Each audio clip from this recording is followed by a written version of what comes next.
Welcome to the Genius Factory. Enjoy the video. In this video, I will explain how to set up a Charles Schwab account. First, determine the type of account that best suits your financial goals, whether it's a brokerage, retirement, or checking account.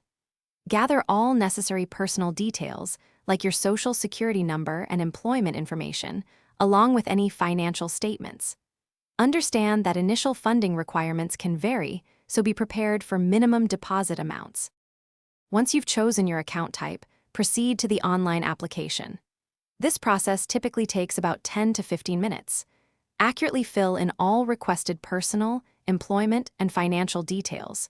You will need to verify your identity, often requiring a passport or government ID and a recent utility bill. Finally, carefully review all agreements and electronically sign them to submit your application. After your account is approved, the next step is funding it. You can easily link your existing bank account for online transfers, which often take 1 to 2 business days. Other funding methods include wire transfers or depositing a check. Once funded, you can explore various investment options like stocks, exchange-traded funds, mutual funds, and bonds, or consider automated investing solutions. With your Charles Schwab account set up and funded, you can now manage your investments effectively.